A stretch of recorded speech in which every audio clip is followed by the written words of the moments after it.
You're on with Chuck. Go ahead. Hey, Chuck. How important was it for you to get this deal with Sean done now and not let it linger and carry over into the season?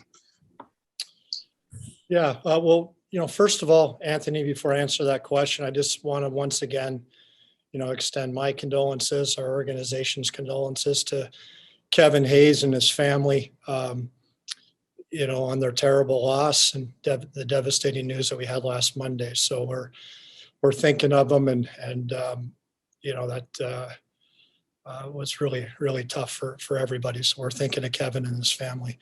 In terms of your question, I think it was a really important. Last year was a difficult season, as everybody saw, and as I've spoken about. Our goal is to going into the season is obviously to improve the talent level of our team, but also to turn the page, to come to camp and get everybody on the same page and play at a much better level than what we did last year. And certainly if this contract extension was hanging over Sean's head and the organization's head, I think it would have been difficult. It could have become a distraction. So I think we, in speaking with Sean a lot this summer, our goal is to find a fair deal and to get it done this summer so that we can all focus on what we want to focus on next season, and that's winning hockey games. Anthony, did you have a follow-up? Yeah, just real quick, Chuck. Is there any kind of no move clause included in this at all, or no? Yes, absolutely. It's he's a premier player. It's a premier contract. Charlie O'Connor, you're on with Chuck. Go ahead. Hey, Chuck. Hi, Charlie. Obviously, you guys, agree to this deal. It's an 8-year term that'll last deep into Sean Couturier's 30s. What gives you confidence that he will age well even into his 30s? Well, Sean's an elite player right now, and to sign elite players, you have to step up and pay the price in terms of a contract. And I think Sean and I work hard together to find a solution, to find a way to compensate him fairly, and while also giving us a cap number that we can work with, so we can continue to build this team into one of the top teams in the league. So I believe we both got what we wanted, and the best vehicle to do that was an 8-year deal. Charlie, follow up. Yeah, just a quick point of clarification.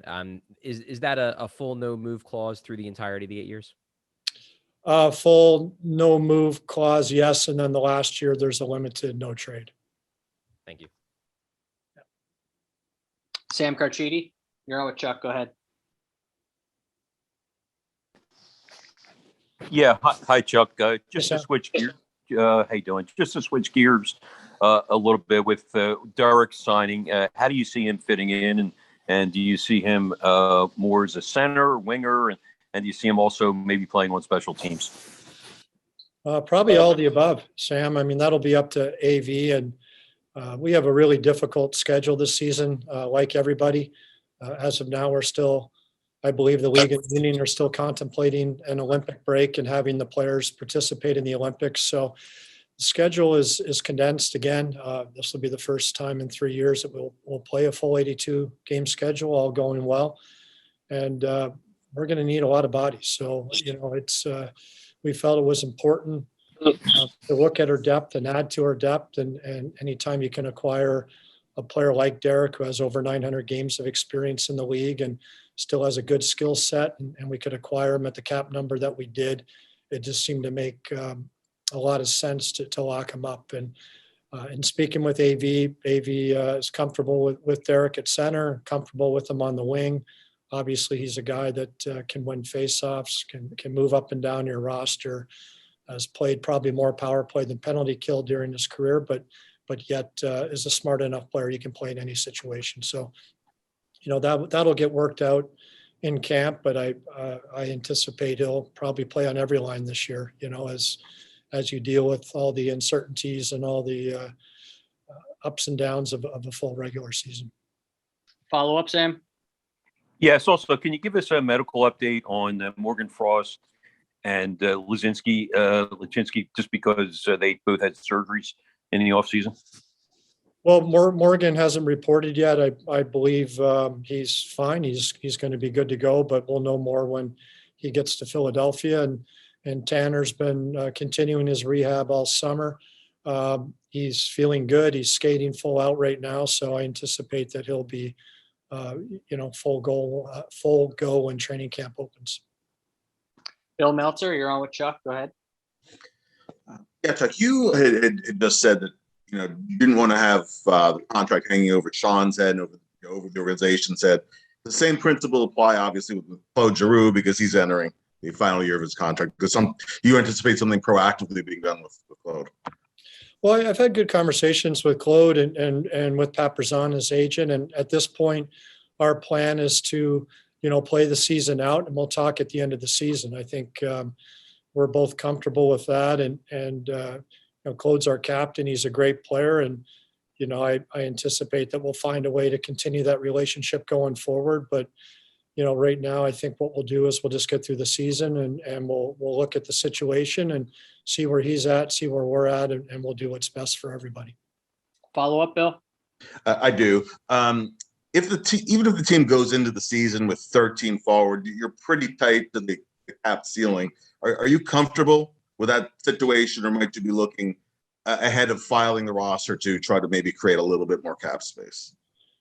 Well, I wish we had more cap space, but we're putting every resource we have into making this team more competitive. And in this flat cap environment, it's difficult. It was difficult to make all the moves we did this summer, and we've been extremely active trying to improve our team. So that's the price we'll have to pay, and being tight to the cap. And again, we won't be the only team. There'll be several teams like us that will do that cap dance all season long. So at times we'll probably carry 20 players. Maybe we'll carry 22 at times. We'll do what we can, but at this point, clearly we're not in a position to carry 23. Jordan Hall, you're on with Chuck. Go ahead. Hi, Chuck. Hey, Jordan.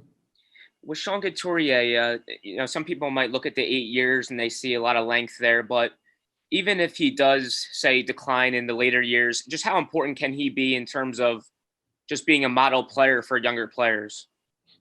I want to come back and live in the world that some of these people live in, at the ideal world and the real world. But look, Sean Couturier, this guy's an elite hockey player. Maybe, I don't know, maybe I like him more than some other people, but he's extremely good offensively. He's extremely good defensively.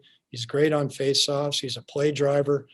I think he's one of 5 centermen in the league that led their respective teams in terms of time on ice at 5-on-5, power play, penalty kill. When we're down a goal, we play him. When we're up a goal, we play him. He's a rare talent. You just can't find these players. And Sean would have been very richly rewarded had he become a UFA next summer. And, we're thrilled that he worked with us to give us the cap hit that we were able to get. I mean, to have a number 1 centerman at $7.75 million is a real advantage for our club as we try to build around him, as we try to build a Stanley Cup winning team. So, I don't. I'd love to live in that ideal world. And but yeah, Sean got a contract that he richly deserved, and like a lot of great players, if you want to keep him, you have to pay a price. Steve Wino, you're on with Chuck. Go ahead.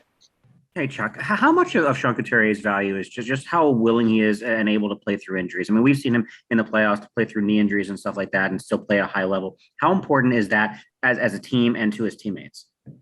Yeah, he's a high-end competitor. And Sean, he missed a little bit of time this past season, but he generally is able to play and play a lot, and just that drive, that competitiveness, and he wants to win. And he even showed it again with this contract, again by working with us on the AAV, and because he wants to win. He wants the team to have the ability to build around him. So his team orientation is top end.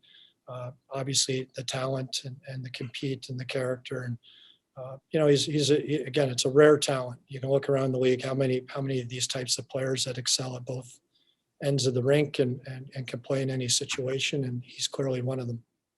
Steve, did you have a follow-up? Yeah, well, just with all the moves you made with bringing in Keith Yandel and Ristolainen and Ellis and Brassard now, what do you make of your offseason now that kind of you finish off that shopping list? Well, at the end of last season, I vowed that we would make changes and that it was unacceptable. And I think I was true to my word. We were aggressively looking to change our team, and we feel that the areas we needed to improve upon, we have. We feel we'll be a team that will defend better and give up fewer goals.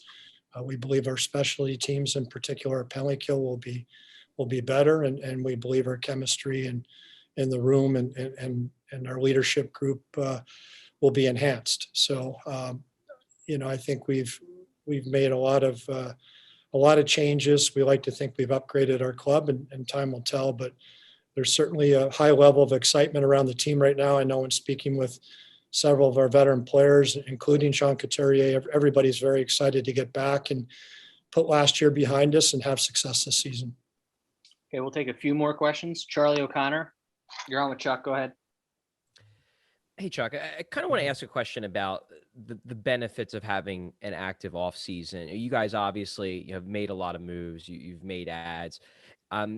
Was part of that, I'm not going to say convincing a guy like Couturier to sign, but in a sense, he's making a decision where he wants to play for possibly the rest of his career. And he sees you guys making moves. Is that play into that, thinking that, if we are aggressive and try to improve, the byproduct of that can be that we can, get a guy like Couturier to be more interested in signing on long-term with the team? I guess you could say that. And, the goal was pretty straightforward, just to get better. I can't live through another year like last year. It took years off my life and everybody else's. It's not worth it. We're in this business to be competitive and try to win, and that's our goal. But certainly, you want to make a statement about your organization that you're going to do what it takes to win, and you want good players to want to play here. And certainly Sean is one of those good players that we hoped would be excited by these changes, and he was. And we're thrilled that Sean chose to stay with us. And we can't kid ourselves. Very, very few centermen hit market, and Sean would have done extremely well next summer and would have had his choice of landing spots, and he chose to stay in Philadelphia. So, we're very, very excited about that. Ariel Melendez, you're on with Chuck. Go ahead. Hey, Chuck, kind of a similar question about Brassard. They talked about earlier on the cap implications. It seemed like after you guys were able to get Sanheim locked up before arbitration that you guys might be done. What kind of allowed you, and maybe when did conversations start with Brassard and the thought of being able to bring him in as well?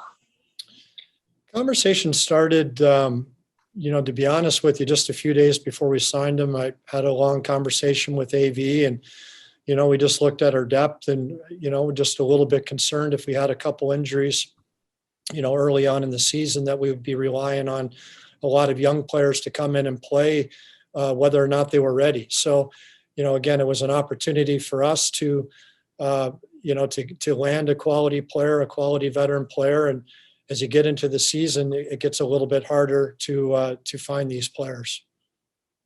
Jamie Baskow, you're on with Chuck. Go ahead.